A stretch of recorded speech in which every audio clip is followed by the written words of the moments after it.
पिछले कई दिनों से हनुमान बेनीवाल गर्मी के अंदर इस धरना स्थल पे बैठे हैं शहीद स्मारक पे।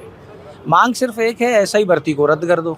लेकिन आज इस धरना स्थल पे कुछ ऐसा घट गया कि इस धरना स्थल पे डॉक्टर किरोड़ी लाल मीणा आ गए अचानक। अब सवाल ये खड़ा होता है कि डॉक्टर किरोड़ी लाल मीणा एक युवा नेता के रूप में आए हैं कि कैबिनेट मंत्री के रूप में आए हैं, क्योंकि हनुमान बेनीवाल 25 मई को एक बड़ा महारैली का ऐलान कर चुके हैं। अब किस लिए आए हैं डॉक्टर किरोड़ी लाल मीणा? यहाँ आए, मुलाकात की, युवाओं से निकल गए, किसी से बात नहीं हुई और ऐसा कहा जा रहा है कि दोबारा भी वो आएंगे। मैं बेनीवाल जी के साथ हूँ, इन्हीं से जान लेते हैं। साहब, डॉक्टर किरोड़ी लाल मीणा अंततः धरना स्थल आ ही गए। अब सवाल ये, मैं नहीं था उस समय, मैं यहाँ नहीं था, मैं थोड़ा आने में लेट हो गया धरना स्थल पे। टीम यहाँ बैठी हुई थी, फ़ोन आया था डॉक्टर साहब का कि मैं धरने पर आ गया। मैंने कहा पहले समाचार कराता, मैं आ जाता, स्वागत है आपका। तो बात मेरी कोई लंबी बात नहीं हुई उनसे किसी तरह की, वो बिना बताए आए थे और अचानक आए थे। मैं यहाँ था नहीं उपस्थित। बात नहीं हुई वो तो समझ में आ गया। अब आप डॉक्टर साहब आ गए, क्या कारण? क्या कारण? मेरे साथ ही थे डॉक्टर साहब पहले। 25 मई का बड़ी रैली एक कारण है क्या? सरकार का प्रतिनिधित्व करने आए हैं क्या डॉक्टर साहब? अब इतना तो बात होने से पहले तो अपन क्या कह सकते हैं उनके मन में क्या है। जब वो सरकार के अंदर है, खुद दुखी है, फील करे, तो अपनों को क्या पता क्यों किस हिसाब से आए, वो तो खुद ही बता सकते हैं। एक बार बात हो जाए दोबारा 7-8 बजे के लगभग देखते हैं, और उनका आने का मन होगा तो वापस बात कर लें, और दोबारा आते हैं फिर बात हो जाएगी सारी क्या बात। और ऐसा ही भर्ती रद्द करा तो उनका स्वागत है, साथ देना चाहिए की शुरुआत की थी उन्होंने भी। डॉक्टर साहब, अगर आपके साथ इस मुहिम में जुड़ जाते हैं, कितनी पावरफुल हो जाएगी, क्या फ़ायदा मिलेगा? या आप खुद लड़ रहे हो, वैसा का वैसे ही चलता रहेगा, कुछ नहीं बदलेगा? नहीं, डॉक्टर साहब बड़े नेता राजस्थान के, निश्चित रूप से बहुत बड़ा हिस्सा मीणाओं के साथ, नौजवानों का उनके साथ जुड़ा है। थर्ड फ्रंट की बात उन्होंने की, राजस्थान में हम खूब सड़कों में लड़े साथ, दोनों बहुत बड़ी ताकत मिल जाएगी। और वो परमानेंट हम दोनों साथ हो जाएं तो 100 सीट मिल जाएगी 28 में। वो तो उनको सोचना है, मैं तो लड़ ही रहा हूँ, मैं तो लड़ रहा हूँ। डॉक्टर साहब साथ आए तो दिल्ली तक हिला देंगे हम सिस्टम को, इसमें कोई दोहरा नहीं। और सचिन पायलट आ जाए तीसरे, फिर तो कुछ बच्चे ही नहीं पीछे, फिर तो 15 मिनट में हो जाएंगे रथ सारे जो चाहेंगे। आना चाहिए, जिन जिन ने बात करी, डॉक्टर साहब ने बात करी, ये आए। मैं पायलट साहब को कहना चाहूँगा कि आपने आरपीजी पुनर्गठन की बात करी, ऐसा ही भर्ती रद्द की बात, आपको भी आना चाहिए। रोक कौन रहा है? जब आप संकट में थे, हम ही आपके साथ थे, याद रखना चाहिए सारी बात। हम तो राजस्थान के जवानों के लड़ रहे हैं, यहाँ कौन सा पॉलिटिकल क्रेडिट की बात चल रही है। इस गर्मी के अंदर आपको पता है, जब ताप घात से लोगों की मौत हो रही, 25 तारीख से तो दूसरा क्या चलेगा, 9 दिन तपने वाला, 9 तपा, तो फिर आप बताओ उसमें क्या बचेगा। फिर भी हम लड़ाई लड़ रहे हैं। तो आना चाहिए तमाम प्रदेश के उन नेताओं को जो किसान परिवारों से निकले हैं, जो जवानों की राजनीति करते हैं, उनको साथ देना चाहिए इस मामले के अंदर, राजस्थान को बचाने के लिए। नहीं तो हमारे बच्चों का भविष्य सुरक्षित कैसे रहेगा? जिस तरह जोगाराम पटेल की पोती नकल करते हुए पकड़ी गई, तो अब तो सारी हदें ही पार हो गई, कुछ बचा ही नहीं। मीडिया के बड़े बड़े ट्वीट मैंने देखे, डिलीट होते हुए देखे बाद में। वो प्रमाण यूनिवर्सिटी ने सबसे बड़ा मैंने दे दिया ना प्रमाण, मैंने ट्वीट किया ना, मेरा प्रमाण मान के दे देते। हनुमान बेनीवाल से मिली जानकारी के अनुसार आप दे ही रहे हो ना? दे दिए। मैं तो कल ही, मेरा ट्वीट तो चल ही रहा भाई, मेरा तो चल ही रहा है, मैंने कोई डिलीट थोड़ा ही किया था। लेकिन आप ये सोचो कि ऐसी स्थिति में यूनिवर्सिटी प्रमाण नहीं दे, उस यूनिवर्सिटी के जो आपके इंजीनियरिंग कॉलेज के जो वहाँ के वीसी, उनके खिलाफ कड़ी कार्रवाई होनी चाहिए। मेरी जो कमेटी है नकल वाली, उनसे मेरी बात भी हुई। वो तो कह रहे नकल की श्रेणी में आता है, वो कह रहे नकल, अब नकल की श्रेणी ए बे शेडे थोड़ी होगी, तो नकल होती है, और वही कानून लगेगा जो नकल विरोधी अभी कानून चला। बच्ची गिरफ्तार होगी, FIR लॉज होगी, जमानत नहीं होगी कई दिन तक, जोगाराम जी को इस्तीफा देना पड़ेगा। भजनलाल जी के लिए शर्म की बात है कि उनके कैबिनेट मंत्री की पोती इस तरह नकल कर रही है, और वही इस कमेटी का चेयरमैन, तो ऐसा ही भर्ती की समीक्षा करेगी। इससे बड़ा दुर्भाग्य नहीं हो सकता। 25 तारीख को इस सरकार की ईंट से ईंट बजा देंगे। ये जितने भी जोगाराम और ऐसे लोग हैं, ये सब दिल्ली तक इनका पता लग जाएगा। पोल पड़ी पहले अपने बेटे को किस तरह इसने AA बना के और लोभ का पद दिया, और उसके बाद उसको जब मोदी का कार्यक्रम था हटाया, और अब कर्मचारी चयन बोर्ड का वकील बना दिया उसको। ये तो फर्जीवाड़े की दुकान है पूरी पूरी। पर बेनीवाल जी, आप क्या किस दिशा में जाता देख रहे हो राजस्थान? ये खबरें बड़ी आम हो गई। तो ये तो दिशा जब भी ठीक है जब हमारे जैसे लोगों की सरकार आए, तो 48 घंटे में ठीक हो जाएगा राजस्थान। आप कहते आए हो तीसरे मोर्चे की बात राजस्थान के कहता ही अंदर। आए, मैं मेरा हाथ आप में थोड़ा प्रयास भी कर करते तो हो, लेकिन रहा हूँ। आपको एक रोचक बात बताता हूँ आज। राष्ट्रीय लोकदल है जयंत चौधरी, हाँ उन्होंने जोगिंदर अवाना को अपना प्रदेश अध्यक्ष बना दिया है, आज ही घोषणा की है, प्रेस कॉन्फ्रेंस भी हुई बड़े स्तर की। बताइए। मैंने वहाँ पे उनके महासचिव हैं त्यागी, मैंने उनसे सवाल किया कि आप चौधरी जी की बात कर रहे हैं, चौधरी जी की विचारधारा पे एक आदमी हनुमान बेनीवाल सांसद भी है, वो सड़क पे बैठे हैं 25 दिन से ज़्यादा हो गए, पर उन्होंने कहा कि वो अपने खुद के मुद्दे हैं उनके अलग, हम उन मुद्दों पे उनके साथ नहीं है, हम तो एनडीए के साथ हैं। तो राजनीति में किस तरीके से देखें, लोग कैसे विश्वास करें? आज वो पहले वो कांग्रेस के साथ थे, पहले अब मेरी रैली NDA में आए थे, हाँ। पहले मेरी रैली में आए थे, 5 लाख की रैली को राहुल गांधी को जाके बता दिया मेरी फोटो मेरी रैली है, लोग टिकट सेट कर लिए थे। जो चलता ही राजनीति, उनकी राजनीति यही है, वो अपनी जगह सही है, मैं मेरी जगह सही हूँ, मैं सड़कों के लिए संघर्ष के लिए ही पैदा हुआ हूँ और वो सत्ता और राज के लिए पैदा हुआ है, इतना फर्क है हमारा अंदर। तो कब तक चलने वाला है ये संघर्ष? चलता हो जाएगा संघर्ष, तो खत्म ही होगा, आखिर जीत हो जाएगी हमारी। तीसरा मोर्चा राजस्थान में दिखेगा? 100% दिख ही गया। पिछली बार कुछ मैनेजमेंट कुछ कमियां थी, इस बार आपको नजर नहीं आएगी। इस बार आप देख रहे हो ना, चुनाव होते ही 23 के सेकंड डे सड़कों पर आ गए थे। 5 साल लड़ेंगे ना पूरा, पहले तो हो सकता है लड़ाई में कोई कारण रहे होंगे, कोविड 2-2.5 साल खा गया, हमारे कमज़ोर पड़ गए, 1 साल एनडीए के साथ ख़त्म कर लिया हमने वहाँ पे, और जो समय पे छात्र संघ के चुनाव को लेकर 1 महीना हमारा समाप्त हो गया। अब राजस्थान का प्रत्येक नौजवान, राजस्थान का किसान, सब व्यक्ति देख रहे हैं कि आखिर हमारे लिए कौन लड़ रहा है। कांग्रेस बीजेपी तो वही बात हो गई, और रही सही कसर भजन लाल ने पूरी कर दी 1.5 साल में, सारा वो काम कर दिया जो नहीं होना चाहिए। अब बताओ, मंत्रियों के जिस तरह बच्चों का एक चल रहा है, तो भजन लाल जी तो पता नहीं किन के खिलाफ, इनका पता ही नहीं। ये मेरा को लग रहा है कि बीजेपी के अंदर जितने भी बड़े लोग थे उनको साइडलाइन करने का प्रयास कर रहे होंगे, तो भाई खुद सेफ हो जाए। ये कैसे सेफ हो सकते हैं बताओ मुझे?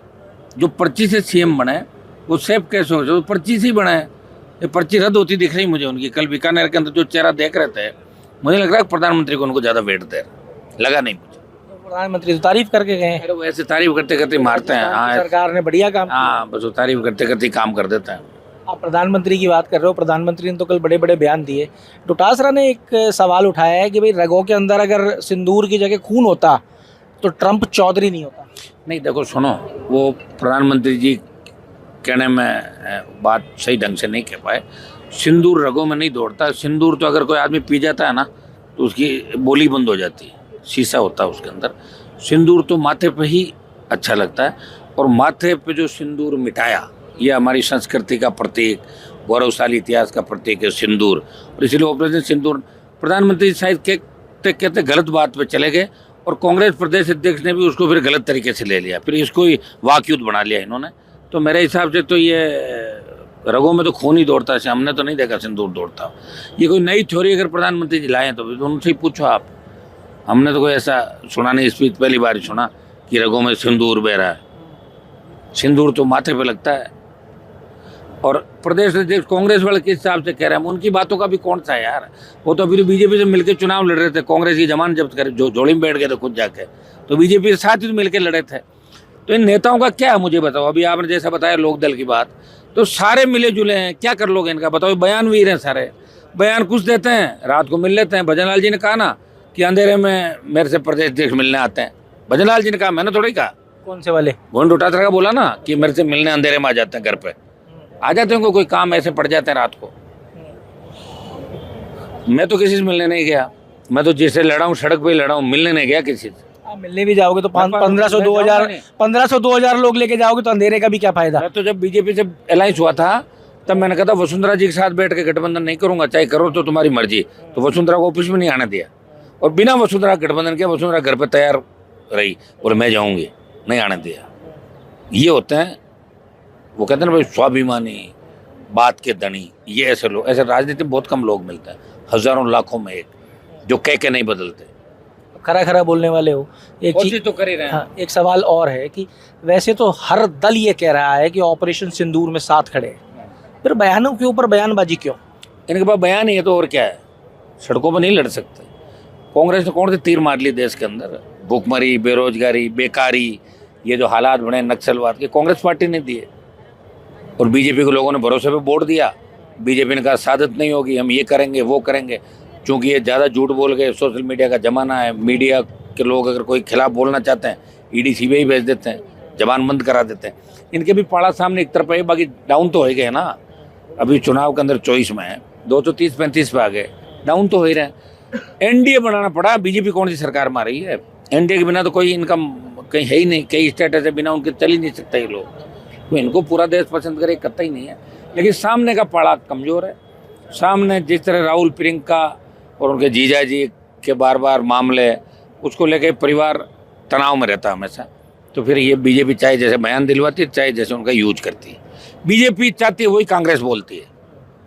28 से पहले ऐसा क्यों लगने लग गया है कि लोग 28 से पहले ही चुनाव की तैयारी करने लग गए हैं? कल अशोक गहलोत ने बड़ा बयान दे दिया। गहलोत ने कह दिया कि मानेसर में भूल नहीं पाया, 3 बार का मुख्यमंत्री हूँ, तीसरी बार बड़ी मुश्किल से गद्दी बची। और डोटा आसरा उसी की देन है मानेसर वाले कांड की। बात तो सही की उन्होंने, गलत तो क्या कही। तो चुनाव की तैयारी में लग गए हैं क्या? हरा लगेंगे ना बेचारे, उनको भूलने लगे ना लोग। यहाँ लोगों को भी तो 9 दिन नई बात, 9 दिन भूलते बहुत जल्दी हैं। जैसे कोई नया नेता तो पीछे वाले भूल के उसको आगे धक्का देकर निकल जाते हैं। तो अशोक गहलोत को ऐसे लगता है कि राजस्थान मुझे भूल रहा है और मेरी बपोती राजस्थान, मैं ही हूँ यहाँ का सीएम, दूसरा नहीं बने कांग्रेस में। उनकी गहलोत का एक सिद्धांत है कि कांग्रेस में मैं रहूँ तो मैं रहूँ, नहीं तो कांग्रेस को खत्म कर दूँ, ये है उनका। तो आप आके ऐसे बैठ जाओगे, धरने देने लग जाओगे। नेता राजनीतिक गलियारों में कहने लग गए हैं कि रोज छपना है, बेनीवाल को बढ़िया मुद्दा मिल गया है, रोज छपे जा रहा है, हम बयान दे दे के नहीं छप रहे। नहीं, बयान उनके ही छप रहे हैं। मेरे को तो आप छोटा सा थोड़ा सा दिखाते हो, छोटे से कॉलम में। तो और क्या आप जान लोगे क्या अखबारों में बड़े बड़े हो तो उनकी फोटो छप रही बयानवीर। बयानवीर ज्यादा आ रहे हैं। मैं बयानवीर नहीं बनूंगा, लेकिन आप चिंता नहीं करें, मैं लड़ता ही रहूंगा। छपना नहीं छपना मेरा मुद्दा नहीं। Social media, electronic media, print media मेरी मदद करता है। लेकिन अगर आप केजरीवाल की जितनी मदद करते तो उतनी मेरी कर दो तो 100 सीट आ जाएगी। 3 महीने करके दिखा दो, 3 महीने सही सही छाप दो, 100 सीट आरएलपी की राजस्थान में आ जाएगी। लेकिन 3 महीने छापो वैसे, जैसे केजरीवाल को छापा। मीडिया तो सही छापती है। अब देखो केजरीवाल को 3 महीने आप भी गोदी वोदी करोगे तो कैसे काम ना, मैं ऐसे कह रही नहीं हूँ गोदी मोदी। मैं कह रहा हूँ केजरीवाल मीडिया की देन था। जिस तरह केजरीवाल को फ्रंट पेज दिया 3-6 महीने तक, मैं कह रहा हूँ 3 महीने मुझे तो ठीक ठाक स्थिति दे दो, 100 सीट आ जाएगी आरएलपी की। आप तो निरंतर आ ही रहे हो, सुर्खियों में बने हुए हो। राजपूत जाटों के लिए लोग ये राजनीतिक गलियारों में चर्चा कर रहे हैं कि हनुमान बेनीवाल ने इतनी बढ़िया तरीके से ये पत्ता खेल दिया कि अगर अब गलती से कंकड़ भी लग गया तो हनुमान बेनीवाल जाटों का सबसे बड़ा नेता होंगे। नहीं, मैं कोई इसके लिए नहीं कर रहा हूँ। आप सुनिए, मैंने कोई गलत बात भी नहीं करी। मैंने महाराणा प्रताप, महाराज सूरजमल के उदाहरण दिए। और मैं देखिए ये इस तरह की पॉलिटिक्स करने वाला व्यक्ति नहीं हूँ। लंबा समय हो गया, लंबा अनुभव है। अब कई लोग उसको अलग तरीके से ट्रोल कराएगा, अपनी दुकान चला रहे हैं, उसका मेरे पास इलाज नहीं। चलाएंगे, चलाने वाले करते रहेंगे। हमारे समाज में भी कई लोगों ने महासभाएं, दुकानें अलग अलग खोल रखी है, नहीं चल रही उनकी। वो कौन से लोग हमसे खुश थोड़े, मेरे साथ कौन से मैदान में आ रहे हैं। ये तो उन लोगों को सोचना चाहिए। राजपूत समाज के अंदर भी पॉलिटिकल लोगों को ये आखिर सोचना पड़ेगा कि समाज को दूसरे लोग नहीं चलाए, राजनीतिक लोग चलाए समाज को। ये उनको सोचना पड़ेगा।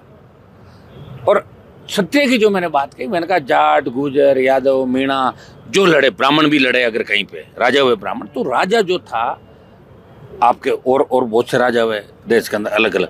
जो राजा था, जो रक्षा करता था, जो लड़ता था तलवार, तीर, तोप से, वो क्षत्रिय था। क्षत्रिय क्या था? ब्राह्मण, क्षत्रिय, ब्राह्मण, क्षत्रिय, वैश्य, शूद्र, ये 4 वर्ण में बांटा। मैंने तो नहीं बांटा, हिस्ट्री कह रही है आपकी सारी की सारी। इतिहास की अगर कोई बात कह दे तो उसको इस तरह ट्रैक पे लेके, जिस तरह मुझे इतने दिनों से समाज विशेष के लोगों ने, ढंग के लोग जिस तरह की गालियाँ दी, जिस तरह लाइव आई, मैंने मुकदमा दर्ज नहीं कराया, मेरी आदत नहीं है, ठीक है। लेकिन ये अच्छी दिशा में नहीं जा रहा राजस्थान। देश गलत दिशा के अंदर जा रहा है। अगर कोई व्यक्ति बयान दे भी दे तो भी उसके बारे में अलग लोकतांत्रिक तरीके से बात होती है। मैंने तो ऐसा बयान दिया भी नहीं। लोगों ने पता नहीं क्या क्या कह दिया, क्या क्या बयान दे दिए, क्या कर लिया। फिर भी हम सहन करें। बच्चों को ये कहते हैं कि अपने गलत ट्रैक पर नहीं जाना। ये सरफिरे लोग हैं, करते रहेंगे, इग्नोर करो, देखेंगे। अपना मकसद ये नहीं है। और ये जो पवित्र आंदोलन मेरा एसआई भर्ती का, एसआई भर्ती रद्द कराने और आरपीसी पुनर्गठन और राजस्थान को बचाने का, कि राजपूत समाज के बच्चों ने एग्जाम नहीं दिए इसके अंदर, पेपर लीक से वो पीड़ित नहीं है।